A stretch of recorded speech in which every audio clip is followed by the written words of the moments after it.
Hi everybody, it's Marcy and I am back on Monday ready to do my cooking of the day. Today we're going to make something that's sort of along the lines of Mexican street corn. It might not be exactly how they do it at some of the better restaurants, but it's really delicious. I stumbled upon coming up with this, I think a year or so ago. I don't remember when, but it was delicious. If you have corn on the cob, by all means use that. If you don't, you can use canned corn, frozen corn, whatever you have. Either one will be fine. So it's really easy and it's really good. If you've ever been to, and again, I'm doing Mexican. I swear, I think that after I've been coming up with what all my lives are, I think that you all must think the only thing we ever eat here is Mexican food or something with our honey mustard. But I guess those are just our favorites, so we do eat a lot of that. So this one is really easy, and I will, I did not write, oh yes I did write down what I need for that. Okay, so I'm going to start because it's like a done deal already. So I've got canned corn. I'm going to go ahead and dump that in. And I'm not going to make a ton just because, again, I don't want to, we've got so much food in our freezer right now, we need to be using it. So then I'm going to take our seasoning blend, our Mexican seasoning blend, of course, since it is Mexican street corn. And I'm going to add, it calls for a tablespoon, but this is not as much as I usually use for the corn. And it's real easy to cut the corn off the cob and do that. So I'm going to use a little bit less. And look, I see Gloria's on, my Pampered Chef stackable. Here, these are so fun.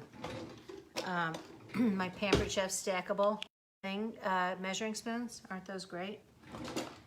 Okay, so I've got that in, and then I'm going to use, here's my other Pampered Chef measuring spoon.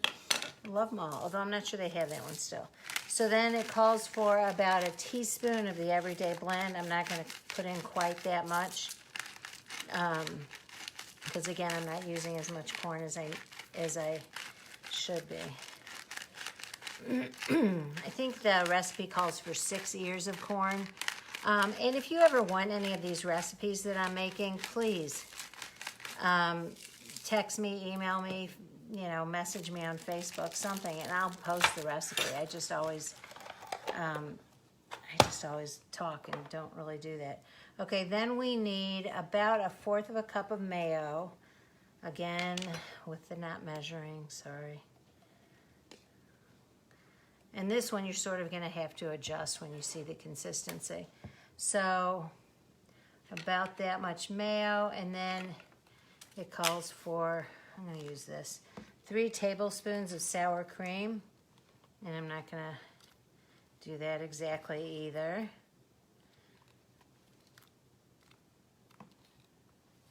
Okay, we're going to mix that up.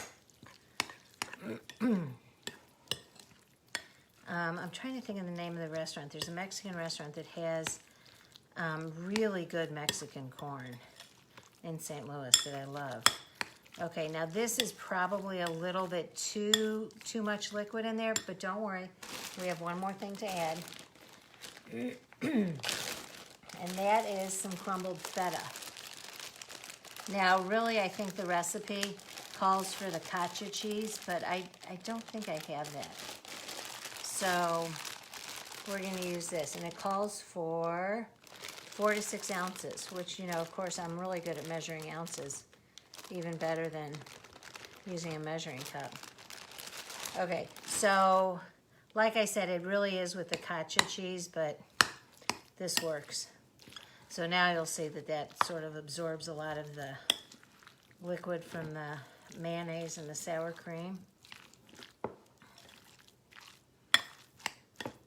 And if that is not the easiest recipe, I don't know what is, so I'm going to go ahead and try this because it smells so good.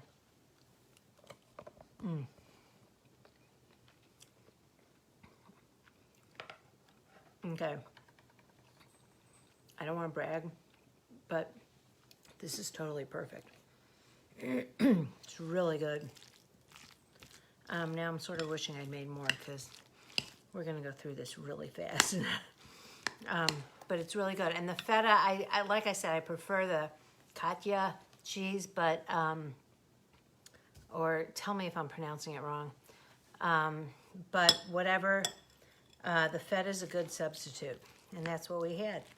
A couple other things I want to tell you about. I know I've mentioned this before. I think I've been doing these for 6 weeks, maybe 7 weeks. I'm not sure. So I think I'm starting to repeat some things, but it's okay. You need to hear them again.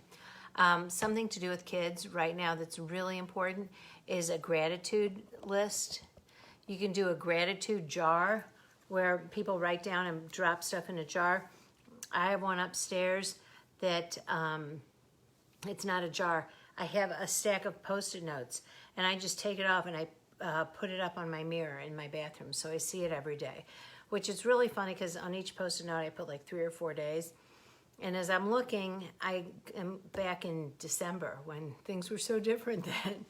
But it's really good to know what you should be grateful for. You know, I was just talking to Mike, and he, you know, we were both sort of a little down today. But we said, you know what? We have food. We have a place to stay. Everything's really okay for us. None of our immediate family is sick, and hopefully stays that way.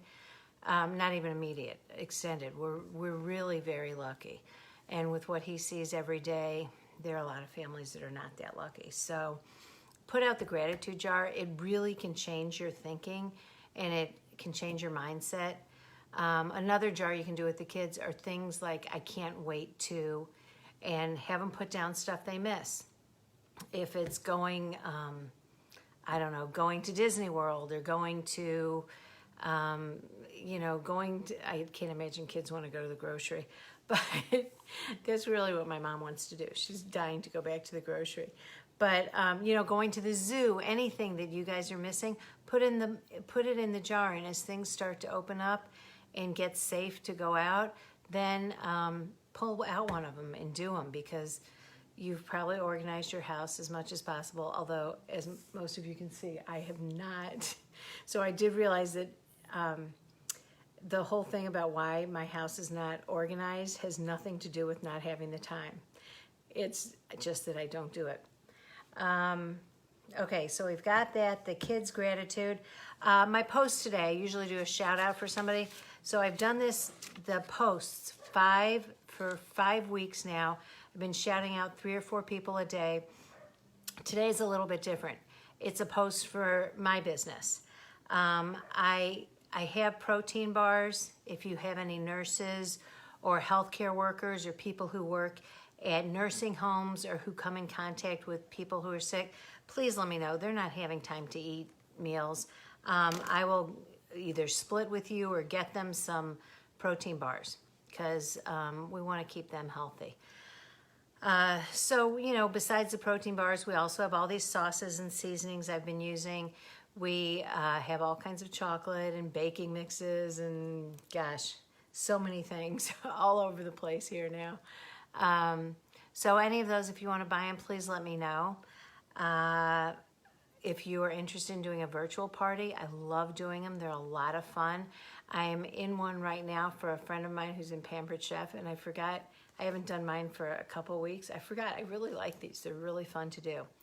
And if you know anyone who's looking for some extra money, you don't have to leave home for this. You can do a lot of it online. Our company's giving us all kinds of material to use for online events and all kinds of different things. Shout out to TCE, you guys have been fabulous. But it's a great time to join because it's not expensive. You can do it from home. And I've always said it's the only business you can eat your way out of if it's not for you.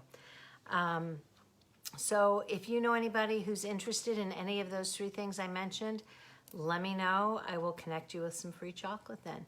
Thanks for watching, and please remember to be kind to one another. Bye.